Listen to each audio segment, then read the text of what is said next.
Perkenalkan, nama saya Leonardo Ardianugroho. Di sini saya akan membahas tentang kata imbuhan dari mata kuliah morfologi.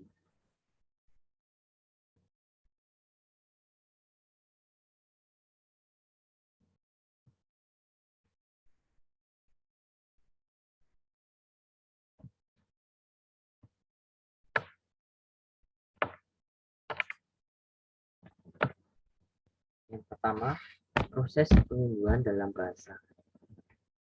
Disusun oleh Bapak F.X. Sindungharjo, disadur dari karangan Ramlan tahun 2009 dan ditinjau secara deskripsi di Yogyakarta oleh Bapak Karyono. Yang pertama, fungsi dan makna. Fungsi dari proses pengimbuhan ini adalah sebagai pengubahan golongan kata, yang di mana golongan kata ini memiliki makna secara morfemis pada imbuhan tersebut setelah melekat pada bentuk dasar. Yang kedua, afiks menasal fungsi sebagai pembentuk kata verbal, yang artinya semua kata berimbuhan mo-n adalah kata yang mempunyai kecenderungan menduduki fungsi predikat dan dapat dinegasikan dengan kata tidak. Misalnya predikat menyapu dapat dinegasikan dengan kata tidak menjadi tidak menyapu. Selanjutnya, golongan kata verbal dapat dibedakan menjadi kata kerja dan kata sifat. Yang membedakan dari kata kerja dan kata sifat ini adalah kemampuannya diikuti dengan frasa dengan sangatnya. Misalnya kata sifat tidak bisa diikuti dengan frasa, dan kata kerja dapat diikuti dengan katanya. Misalnya, dia melihat dengan sangat jelasnya, di mana katanya terdapat pada kata jelas yang dapat berbunyi sebagai jelasnya.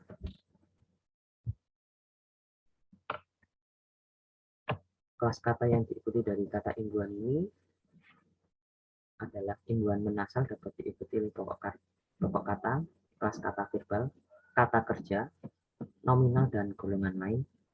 Misalnya seperti kata mengambil dari kata meng dan ambil, melebar dari kata me dan lebar, memakan dari kata me dan makan, membabi buta dari kata mem serta babi buta, mengaduh dari kata mengaduh, dan menyatu dari kata men dan satu, di mana dari kata tersebut terdapat kata kerja dan juga terdapat kata nominal.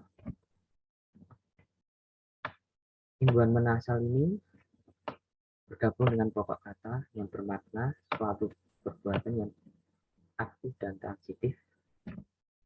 Misalnya membaca, melukis, mencetak, mengakui, menulis, terus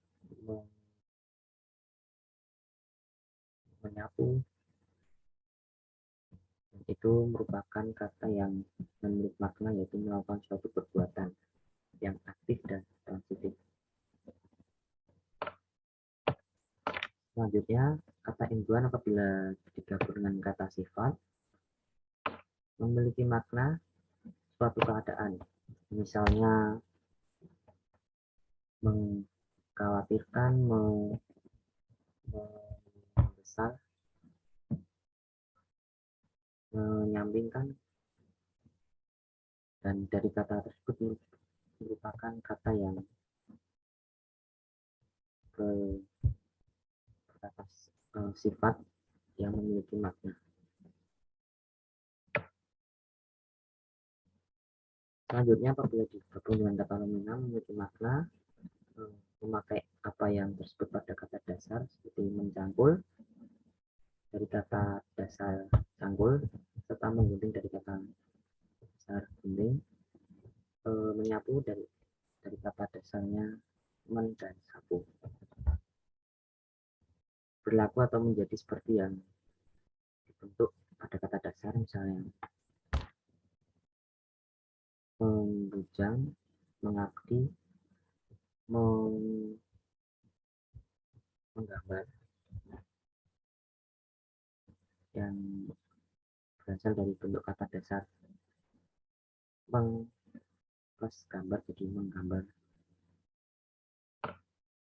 Lalu selanjutnya menuju ke tempat yang tersebut pada bentuk dasar seperti menepi, menengah,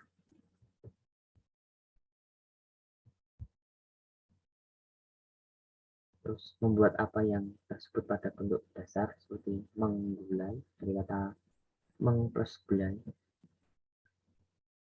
Selanjutnya menjadi seperti sebuah pada bentuk dasar seperti membatu, yang dimana bentuk dasarnya batu, serta membiru, bentuk dasarnya yaitu biru.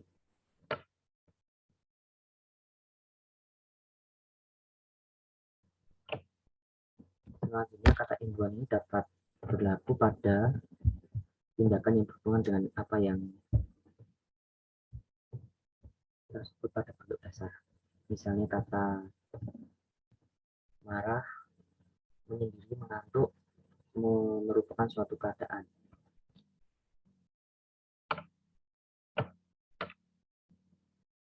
Fungsi dari kata imbuhan ini sebagai pembentuk kata verbal, yang dimana kata imbuhan ber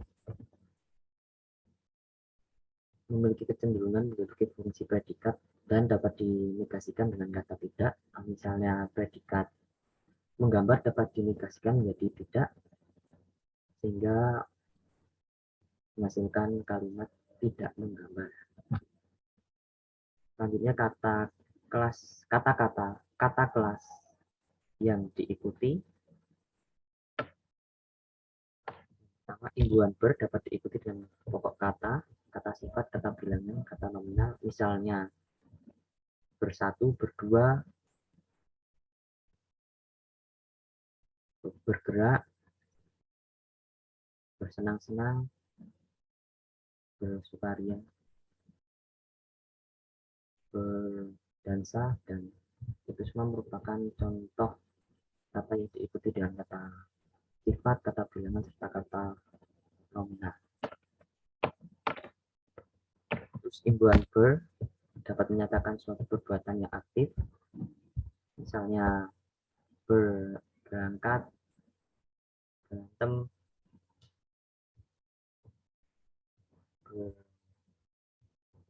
bersantai, dan itu merupakan suatu perbuatan yang aktif. Yang kedua menyatakan suatu keadaan yang dapat seperti contoh bergembira, berbahagia, bersedih, berduka, bersuka, dan itu merupakan contoh yang menyatakan suatu keadaan. Selanjutnya menyatakan kumpulan yang terdiri dari jumlah yang banyak, misalnya beratus-ratusan, beribu-ribuan, berempat, bertiga, menyatakan melakukan perbuatan berhubungan dengan apa yang tersebut pada bentuk dasar, misalnya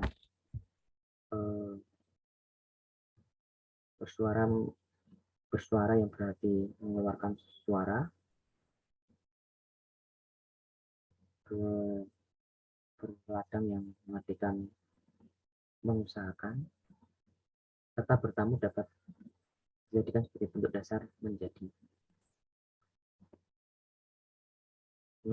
Yang terakhir menyatakan memiliki sesuatu yang dinyatakan pada bentuk dasar yang bergabung dengan nomina, misalnya berayah, berambut, bermeja, dan penyakit. Misalnya selain itu ada berkursi,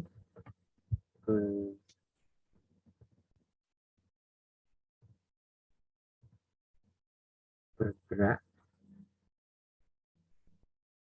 dan lain sebagainya.